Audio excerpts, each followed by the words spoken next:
सहनाववतु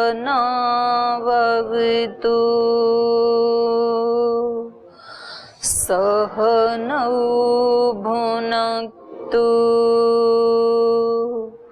सह वीर्यं करवावहै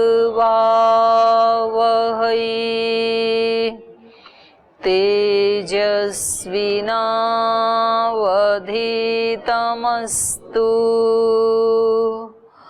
मा विद्विषावहै।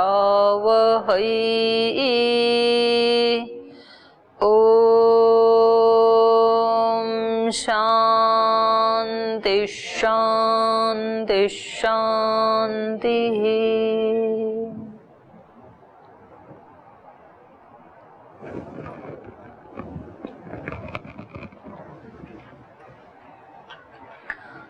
त्रिविध दुख की अत्यंत निवृत्ति कैसे हो सकती है, ये पढ़ रही थी सांख्य दर्शन में।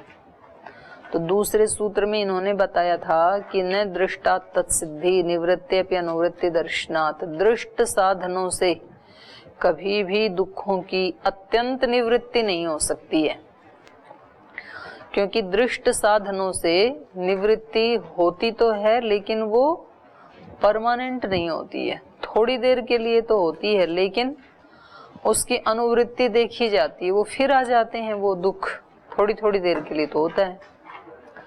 तो धन अर्जन आदि के द्वारा इन्होंने कहा कि हम धन कमाएंगे, संसाधन जुटाएंगे और दुखों का नाश कर लेंगे, तो हमें ये अष्टांग योग का क्यों पालन करने की आवश्यकता है, इतना परम पुरुषार्थ करने की क्या जरूरत है।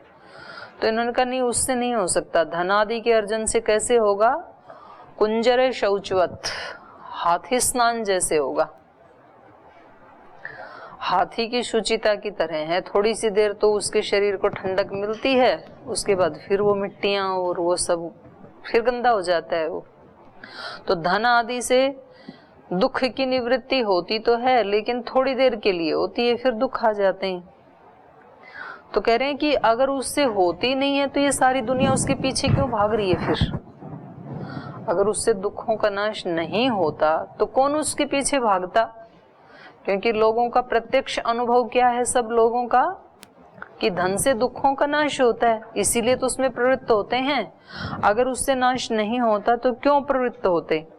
तो तीसरे सूत्र में बताया प्रात्यहिक्षुत प्रतिकारवत, रोजाना जो भूख का प्रतिकार किया जाता है भोजन खा करके, उसके समान ही है ये भी। हमें सबको पता है कि अभी आज के खाने से मेरी भूख सदा सदा के लिए शांत नहीं होने वाली है, तो भी हम खाने के लिए कितना पुरुषार्थ करते ही हैं, खेती करते ही हैं। तो उसी तरह से लोगों को पता है कि धन के अर्जन से सारा दुखों का सर्वथा नाश नहीं हो सकता है, तो थोड़ा थोड़ा तो होता ही है ना। तो इसलिए तत्प्रतिकार चेष्टनात्, इसलिए उस दुख के प्रतिकार के लिए चेष्टा जो की जाती है उसको पुरुषार्थत्वम, उसको अत्यंत पुरुषार्थ भले ही ना कहें पर पुरुषार्थ तो कहा ही जा सकता है। कुछ तो करना ही पड़ता है ना, खाना खाने के लिए या धन कमाने के लिए, तो उसको पुरुषार्थ कह सकते हैं। पुरुषार्थ तो है वो, लेकिन वो अत्यंत पुरुषार्थ नहीं है, सर्वथा दुखों का नाश करने वाला नहीं है।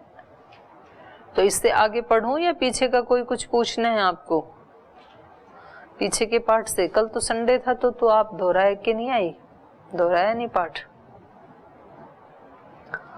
संडे को ना पूरा एक तो मौन रहा करो, बोलना नहीं, और पूरे सप्ताह भर के जो पाठ हैं उनको बैठ के अपने कमरे में पहले उनको दोहराओ, फिर ध्यान करो, उपासना करो, उसको यूटिलाइज किया करो। जी, ये रखा माइक, दे दो इनको।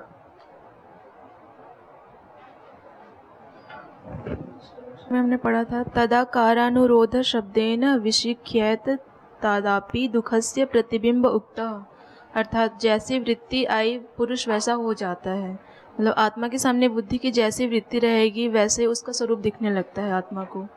तो हम जैसे भीड़ में रहते हैं, ऐसा कुछ मतलब प्रोग्राम इवेंट होता है तो आत्मा उसमें अपने स्वरूप में कैसे प्रतिष्ठित रहे, मतलब एकाग्र कैसे बना रहे वो, क्योंकि जब हम सामने रहते, अकेले रहते हैं तो एकाग्र अवस्था बनी रहती है। कहाँ रहती है, अकेले में भी एकाग्र नहीं होती है। फिर भी मन तो शांत रहते दीदी, कुछ तो अंतर्मुखी रहता है, लेकिन जैसे ही हम लोगों से मिलते हैं फिर वो बहिर्मुखी हो जाता है। हम नहीं, आप भीड़ में भी एकांत में रह सकते हैं और अकेले में भी भीड़ में रह सकते हैं। वो पूरा चित्त के ऊपर, चित्त की स्थिति के ऊपर ही निर्भर करता है ये। आप बिल्कुल अकेले रह करके, बंद कमरे में रह करके, कमरे के अंदर भी कमरा, उसके अंदर भी कमरा, 3 कमरों के अंदर बंद होकर के भी आप भीड़ के साथ रह सकते हैं। भीड़ बाहर नहीं है, भीड़ हमारे चित्त में है। और आप कितने ही लोगों के सामने बैठे हैं और आपकी आंखें भी खुली हैं, आंखें देख भी रही हैं, कान सुन भी रही हैं, और फिर भी आप एकांत में हो सकते हैं। अब ये तो टेक्निक है, अब कैसे नहीं कहा जा सकता उसको, ये तो खुद व्यक्ति को अंदर से ही डेवलप करना होता है। अब जैसे वो उसका दूध निकालते हैं ना गाय का, तो एक अंगूठा ऐसे दबा के उसके स्तन को ऐसे दबा देते हैं, दूध बाहर आ जाता है। दूसरा व्यक्ति भी वैसे ही दबा रहा है, उससे भी ज्यादा बलवान है, पहले वाले से भी। उसका भी अंगूठा अंदर है, 3 उंगलियों से ऐसे पकड़ा है, दूध का टपका ही बाहर नहीं आता है। वही टेक्निक अपना रहा है, आता ही नहीं है लेकिन। और पहले वाला बिल्कुल दुबला पतला है, फटाफट निकाल के बाल्टी भर देता है। अब आप कहो कि कैसे, अब उसको शब्दों में नहीं कह सकते, बस दिखाया तो इतना ही जा सकता है कि ऐसे पकड़ो और ऐसे दबाओ। क्योंकि मेरे को तो दबाना आता है, निकालना आता है, तो मेरे को अंदर से ऐसे लग रहा है कि मेरे को कोई निकालने के लिए कहे तो मैं फटाफट एक बाल्टी भर दूंगी दूध की। और मैंने अपने परिवार में देखा, जो दूसरे लोगों को नहीं आता था निकालना, वो खूब ऐसे ऐसे करते थे। क्योंकि मेरे को दूध निकालना आता था तो मैं खूब नखरे दिखाती थी, यदि मैं नहीं निकालूं तो तुम क्या पी लोगे। तो उनको लगता था कि ये निकालना सीख ही लेना चाहिए, ताकि रोज रोज की इसकी परेशानी से तो मुक्ति मिले, इतना एहसान दिखाती है। तो वो निकालने के लिए जब उसको खूब दबाते थे तो वो निकलता ही नहीं था। अब उनको ये नहीं बताया जा सकता, वो प्रैक्टिस करके अपने आप ही आएगा, अभ्यास से आ जाएगा। थोड़े दिन ऐसे दबाते ही रहें तो थोड़ा सा आएगा, फिर और थोड़ा ज्यादा आएगा, फिर आएगा, फिर उसके बाद तो पूरा आने लगता है। तो ऐसे ही सीखता हर व्यक्ति, मैंने भी तो ऐसे ही सीखा। तो जैसे कोई योगी अपने आप को पूरी भीड़ के बीच में भी एकांत में रह सकता है, तो उसने भी तो हमारी तरह ही तो प्रैक्टिस की है। तो उसको देख देख करके वो हमारा गुरु है, और इसीलिए गुरु की आवश्यकता होती है। किसी भी अध्यात्म में ही नहीं, किसी भी विद्या में धन कमाने के लिए भी गुरु की आवश्यकता होती है। जिन्होंने पहले धन कमाया है उनके पास जो लोग जाते हैं, उनसे उनका वो करवाते हैं, भाषण करवाते हैं, उनका सेमिनार करवाते हैं। जिन्होंने विद्या में उसको पाया है, शाब्दिक ज्ञान को, उस गुरु के पास जाना पड़ता है। खिलाड़ी को खिलाड़ी के पास जाना पड़ता है। संगीत के लिए आप संगीत की कक्षा में जाते हो ना, तो उस व्यक्ति ने भी आपकी तरह से सीखा था, कभी वो भी आपके जैसा ही था। तो हर विद्या को सीखने के लिए गुरु की आवश्यकता होती है। और फिर ये हमें जानना होता है कि भाई जो आज गुरु बने हैं, इन्होंने भी वर्षों तक ऐसे ही अभ्यास किया है जैसे मैं कर रहा हूँ, क्योंकि रातों रात कभी कोई चमत्कार नहीं होता है। अब आपने ये इसमें सुन तो लिया शास्त्र में कि हमें अपने स्वरूप में प्रतिष्ठित रहना चाहिए, लेकिन जो लोग अपने स्वरूप में प्रतिष्ठित रह पाते हैं संसार में रहते हुए, उन्होंने वर्षों तक इसका अभ्यास किया है। दिन में भी अभ्यास किया है, रातों को भी अभ्यास किया है, भीड़ में भी उसका अभ्यास किया है, एकांत में भी उसका अभ्यास किया है। अभ्यास करते समय कई बार वो गिरे भी हैं, कई बार गिर करके उठे भी हैं। साइकिल चलाना, गाड़ी चलाना जब सीखते हैं तो कई बार टूट फूट होती है ना, गाड़ी की भी होती है, व्यक्ति की भी होती है। तो ऐसे ही सीखा जाता है। तो ये भी एक विद्या है, एक विज्ञान है, एक साइंस है ये भी। तो जो व्यक्ति अभ्यास करेगा उसको आ जाएगा, लेकिन एक दिन में तो नहीं आता है। एक दिन में कोई चैंपियन बनना चाहिए आपको कि जी एक ही दिन में हम इतना तो कर लेते हैं कंट्रोल कि जब हम कमरे में होते हैं तो हम अपने साथ रह लेते हैं, लेकिन बाहर जाते हैं तो फिर वो वृत्तियां जो है वो हमें प्रभावित कर देती हैं, फिर हम भूल जाते हैं। तो एक दिन में आप कैसे कर पाओगे?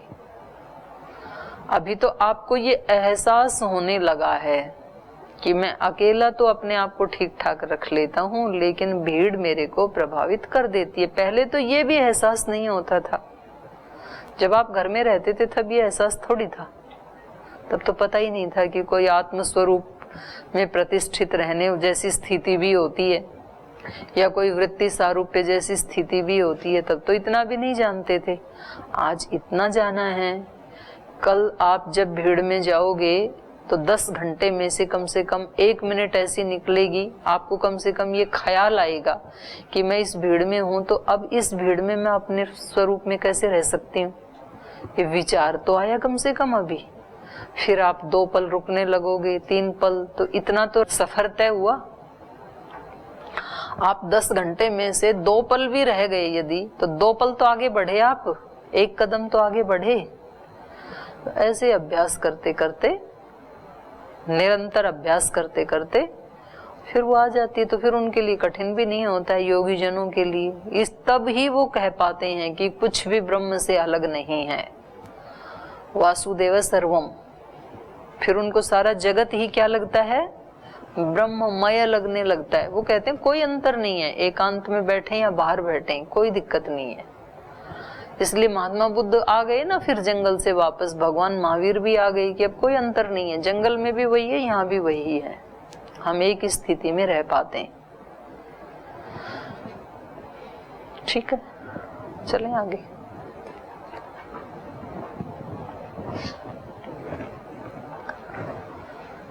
दृष्ट साधन जन्यायाम दुख निवृत्तौ अत्यंत पुरुषार्थत्वम एव नास्ति। तो कह रहे हैं ये जो दृष्ट साधनों से जन्य जो दुख की निवृत्ति देखी जाती है लोक में, दुख की निवृत्ति तो होती है दृष्ट साधनों से। बाहर गर्मी है, आपने एसी चला दिया तो देखा जाता है ना हमें गर्मी नहीं लग रही है, तो दृष्ट साधन से क्या हुआ? हमारे दुख का नाश हुआ। हम देख रहे हैं कि बाहर बारिश हो रही है, लेकिन हमारे सर के ऊपर छत है अच्छी सी, हमें बारिश में कोई दिक्कत नहीं है। तो ये छत क्या है? दृष्ट साधन है। तो दृष्ट साधन के द्वारा जो भीगने वाला दुख था उसकी निवृत्ति हो गई। तो लोक में भी देखा जाता है दृष्ट साधनों से उत्पन्न होने वाली जो दुख निवृत्ति है, उसके वो जो दुख निवृत्ति है वो अत्यंत पुरुषार्थत्वम एव नास्ति, लेकिन वो अत्यंत निवृत्ति नहीं है। मतलब हम छत के नीचे बैठे हैं तो ये बारिश के दुख से तो बचा देने वाला है ये छत, लेकिन थोड़ी देर में भूख भी तो लगेगी, तो दुख से अत्यंत निवृत्ति नहीं हुई ना, वो वाला दुख लग जाएगा फिर। और फिर आपको खाना भी यहाँ लाके खिला दें, वो भी एक दृष्ट साधन है। तो खाना भी लाके खिला देंगे तो फिर बिठाएंगे तो पैर दर्द करेगा। फिर आपको कहें कि पैर भी आगे फैला लो, लेकिन बैठना यहीं पर ही है, तो फिर थोड़ी देर में नींद भी आएगी। तो इस तरह से ये जो दृष्ट साधन है ये लोक में देखा जाता है कि वो दुख की अत्यंत निवृत्ति नहीं करते हैं, इसलिए अत्यंत पुरुषार्थत्वमेव नास्ति।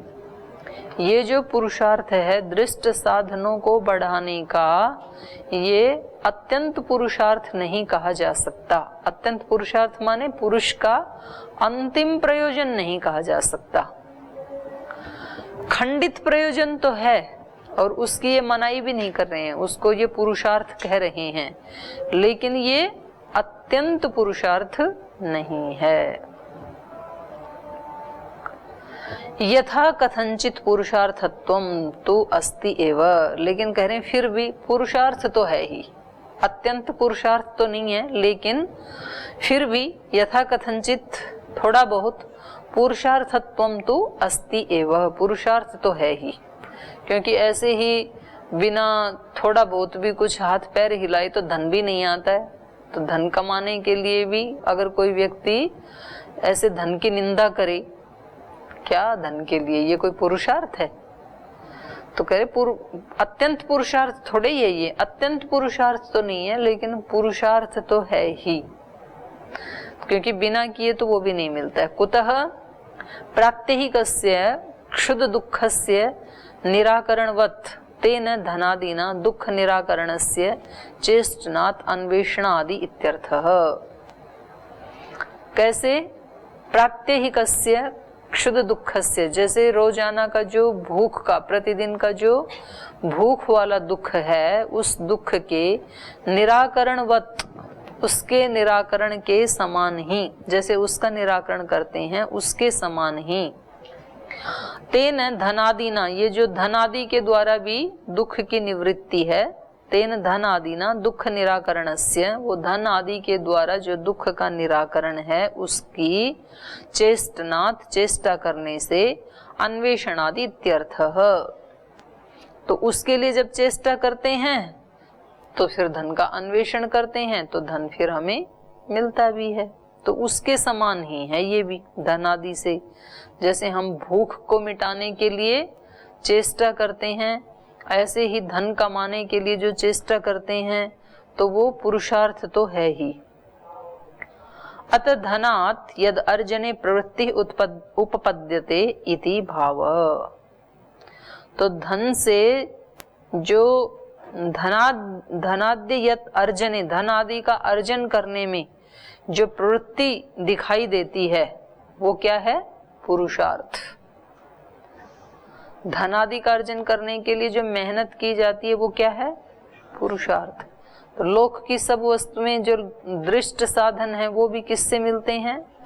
पुरुषार्थ से ही मिलते हैं, और उससे थोड़े थोड़े दुख की तो निवृत्ति भी होती है। उसके लिए ये मना भी नहीं कर रहे हैं, नहीं तो व्यक्ति का दिमाग जो है ना वो उल्टा ही चलाता है।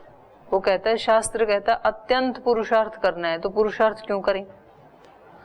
पुरुषार्थ भी करें और अत्यंत पुरुषार्थ भी करें। कुंचरः शौचादिकम् अपि आपात दुःख निवर्तकतया मंद पुरुषार्थ भवति एव इति। तो कह रहे हैं जो पीछे उसका हाथी के स्नान के बारे में जो बताया, हाथी के जो थोड़ी देर के लिए जो वो पानी डालता है वो भी आपात दुख निवर्तकतया, थोड़ी देर के लिए, आपातकालीन दुख तो निवृत्त कर ही देता है ना। इतनी गर्मी लग रही थी तो थोड़ी देर के लिए तो दुख की निवृत्ति होती है। तो उस आपात दुख निर्वर्तक होने से मंद पुरुषार्थो भवति एव, अत्यंत पुरुषार्थ भले ही नहीं है लेकिन मंद पुरुषार्थ तो है ही। तो इन्होंने दो शब्दों का प्रयोग कर दिया, एक अत्यंत पुरुषार्थ, एक मंद पुरुषार्थ। तो वो थोड़े पुरुषार्थ से भी हो जाएगा, पर ये थोड़े पुरुषार्थ से नहीं होगा। अत्यंत निवृत्ति थोड़े पुरुषार्थ से नहीं होगी। सच दृष्ट साधन ज मंद पुरुषार्थो विज्ञेय इति आह। और वो जो दृष्ट साधनों से उत्पन्न जो परिहार है उसको मंद पुरुषार्थ हो, वो जो मंद पुरुषार्थ है वो विज्ञेय हेय, विद्वान लोगों के द्वारा उसको हेय माना है। लौकिक उपायों से होने वाले उस मंद पुरुषार्थ को विद्वान लोग हेय, त्याज्य समझते हैं। क्योंकि सूत्र बोल लीजिए, सर्वा संभवात संभवेपि सत्ता संभवाद हेय प्रमाण कुशलैहि।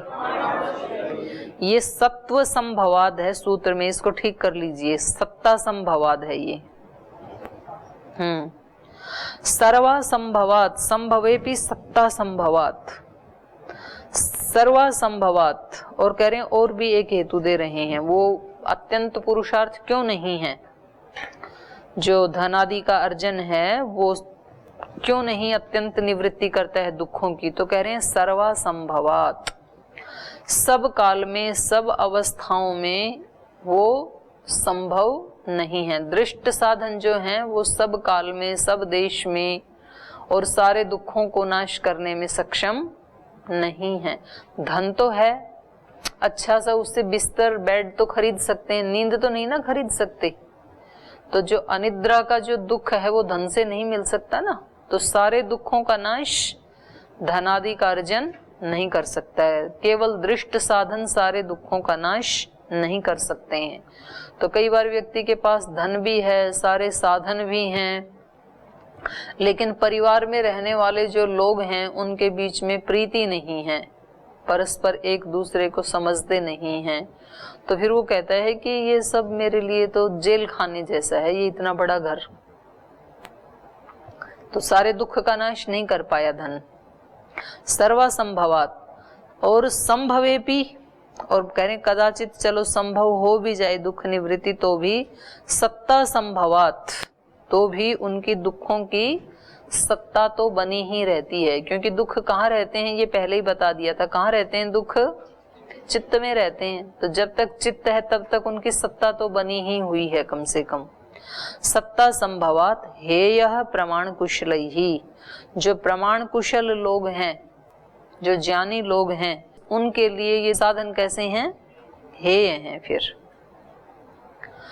सच दृष्ट साधन जय दुख प्रतिकारो दुखा दुख विवेक शास्त्र अभिज्ञ हेयः हेयो दुख पक्षे निक्षेपणीय। सच दृष्ट साधन जय दुख प्रतिकार, दृष्ट साधनों से जो दुख का प्रतिकार होता है, जो दुख की निवृत्ति होती है लौकिक साधनों से, उनमें क्या होता है? दुखाद दुख विवेक, दुख से दुख का विवेक, एक दुख तो मिट जाता है और फिर दूसरे दुख का विवेक। दुखा दुख, दुखा दुख विवेक शास्त्र अभिज्ञ। हाँ, जो विवेकी हैं, जो शास्त्र को जानने वाले हैं, वो कह रहे हैं कि दुख से तो दुख की उत्पत्ति होगी। साधनों को प्राप्त करना अपने आप में ही दुख है ना, और फिर उनसे उत्पन्न जो हमें सुख दिखाई दे रहा है वो भी क्या है? दुख ही है। तो उसमें योग दर्शन में है ना वो सूत्र 15 नंबर का, परिणाम ताप संस्कार दुखई गुणवृत्ति विरोधाच्य सर्वम दुखमेव विवेकिन। विवेकी जो है वो सबको दुख ही मानते हैं। सबको मतलब सुख को भी दुख मानते हैं। दुख तो दुख है ही, तो उसको तो सभी दुख मानते हैं। विवेकी भी दुख मानते हैं, अविवेकी भी दुख ही मानते हैं। लेकिन ये जो विवेकी हैं ये सर्वम दुखम माने सुख को भी दुख ही मानते हैं, क्योंकि ये जो आज सुख दिख रहा है ये भी परिणाम में संस्कार के रूप में ये क्या लाने वाला है? दुख ही लाने वाला है। तो दुखाद दुख विवेक शास्त्र अभिज्ञ, दुख से दुख ही मिलता है ऐसा जो विवेक रखते हैं और जो शास्त्रों के जानकार हैं, वे हेयो दुख पक्षे निक्षेपणीय। वो ऐसे साधन जन्य जो सुख हैं उनको भी दुख पक्ष में ही डाल देते हैं, अर्थात सुख को भी वो दुख ही मानते हैं, दुख के पक्ष में ही डाल देते हैं। कुतः, क्यों? ऐसा क्यों? सर्वसंभवात् सर्व दुखेषु दृष्ट साधनैहि प्रतिकार असंभवात्, क्योंकि सारे दुखों में जो दृष्ट साधन है उनसे प्रतिकार होना संभव नहीं है। कुछ चीजों में तो धन से दुख का प्रतिकार हो जाता है, लेकिन सारे दुख धन से नहीं मिटाए जा सकते। तो सारे दुख किससे मिटाए जा सकते हैं? विवेक से, अत्यंत पुरुषार्थ से। जब चित्त का ही नाश कर दें तो हो सकता है। यत्रपि संभवः तत्रपि प्रतिग्रह पापाद उत्थ दुख आवश्यकत्वम आह संभवे अपि इति। और कह रहे हैं जहां कहीं धन आदि से दुख की निवृत्ति संभव है वहां पर भी प्रतिग्रह पापात, तो प्रतिग्रह आदि पाप से, प्रतिग्रह पापाद उत्थ दुख आवश्यकत्वम आह, तो कह रहे हैं वहां प्रतिग्रह आदि पाप से दुख की उत्पत्ति जरूर होती ही है। आवश्यक रूप से होती है, अवश्यम भाविनी ही है। संभवे अपि, संभवे अपि मतलब जहाँ लौकिक उपायों से दुख की निवृत्ति हो रही है ऐसा लग रहा है, तो वहाँ संभव होने पर भी दृष्ट उपाय अंतरीयक आदि दुख संपर्क अवश्यम भावात इति अर्थ। तो जहाँ इन लौकिक उपायों से दुख की निवृत्ति दिखाई दे भी रही है, वहां पर भी दुख नान्तरीयक, नान्तरीयक माने तुरंत बाद आने ही वाला है, अंतरीय माने उसके साथ साथ रहने वाला, और नान्तरीय मतलब ऐसा नहीं है कि वो दोबारा नहीं आएगा, वो अवश्य ही आएगा। अर्थात दुख का संपर्क उसके साथ सुख के साथ जुड़ा ही है। कहते हैं ना, एक ही सिक्के के दो पहलू हैं, सुख और दुख। यदि सुख है तो इस साइड में दुख भी है, और यदि दुख है तो इस साइड में सुख भी है। तो उसी बात को कह रहे हैं ये। संभवेपि दृष्टोपायांतरीयकात्, जो दृष्टोपाय से दुख कहीं हट गया ऐसा लगता भी है, तो उसके समीप में ही रहने वाला दृष्टोपाय अंतरीयकादि दुख संपर्क अवश्यम भावी, उसके साथ उस सुख के साथ दुख का संपर्क जरूर होने ही वाला है, अवश्यम भावी है। तो इसलिए थोड़ा बहुत कहीं सुख दिखाई भी देता। पहली बात तो धन से सारे सुख मिलते नहीं है, सारे दुखों की निवृत्ति होती नहीं है। जहाँ कहीं होती हुई दिखाई भी देती है, जहाँ कहीं थोड़ा बहुत सुख दिखाई भी देता है धन आदि से, तो उसके साथ अवश्यम भावी रूप से संपर्क में रहने वाला दुख भी जुड़ा ही हुआ है सुख के साथ ही है जी। प्रतिग्रह माने उसका उपाय, जो दुख था उसको हमने हटा दिया, तो उसको हटाने से भी प्रतिग्रह आदि पापात, प्रतिग्रह आदि पाप से, मतलब आप जैसे अपने सुख को उत्पन्न करने के लिए, अपने दुख को हटाने के लिए किसी की तो हिंसा करनी पड़ेगी ना आपको, तो उसी को प्रतिग्रह कहते हैं। कोई भी आप सुख प्राप्त करेंगे तो किसी ना किसी को तो आप दुख देंगे ही। तो वहां पर उसमें योग दर्शन के भाष्य में आया है ना कि किसी के ऊपर तो ये कृपा करता है और किसी को ये सुख देता है। किसी को भी सुख देने के लिए व्यक्ति को किसी न किसी को तो दुखी करना ही पड़ेगा। तो ये राग और द्वेष जो है ना, दोनों साथ ही जुड़े हुए हैं। अगर आपका किसी से राग है तो उस राग वाले व्यक्ति को खुश करने के लिए किसी न किसी से तो आपको द्वेष करना पड़ेगा। जैसे आपको अन्न से राग है, आपको अन्न पैदा करना है, तो आपको उस खेत में रहने वाले कीड़े से तो द्वेष करना ही पड़ेगा। उसका घर तो उजाड़ ही दोगे कम से कम, क्योंकि बिना किसी की थोड़ी भी हिंसा किए कोई भी सुख नहीं मिलता है। इसको प्रतिग्रह पाप कहते हैं। तो आप धन आदि या दृष्ट साधनों से जो दुख मिटाना चाहोगे तो उधर प्रतिग्रह का पाप भी तो लगेगा।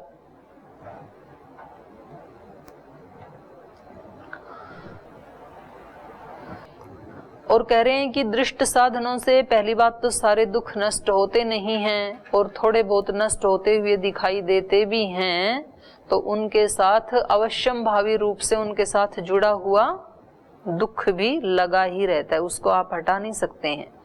तथा च योग सूत्रम, जैसे कि योग दर्शन में भी कहा, परिणाम ताप संस्कार दुखई गुण वृत्ति विरोधाच दुखमेव सर्वम विवेकिना, सर्वमेव दुखम विवेकिना। तो ये आपने पढ़ ही लिया है। परिणाम ताप संस्कार दुखई ही गुण वृत्ति विरोधाच सर्वमेव विवेकिनः दुखम। तो सब कुछ विवेकी के लिए तो दुख ही है। दुख तो दुख है ही है, सबके लिए ही दुख है, इसके लिए तो सुख भी दुख ही है, क्योंकि ये सुख का भी संस्कार बनेगा। तो परिणाम क्या होगा? वो संस्कार फिर मांगेगा उस चीज को, और फिर वो बार बार तो मिलेगी नहीं, और जब नहीं मिलेगी तो मन परितप्त भी होगा, तो मन को तड़फाएगा फिर ये, तो ताप दुख भी मिलेगा। परिणाम दुख भी होगा, संस्कार दुख भी होगा। इसलिए ये सुख को तो दूर से ही प्रणाम है।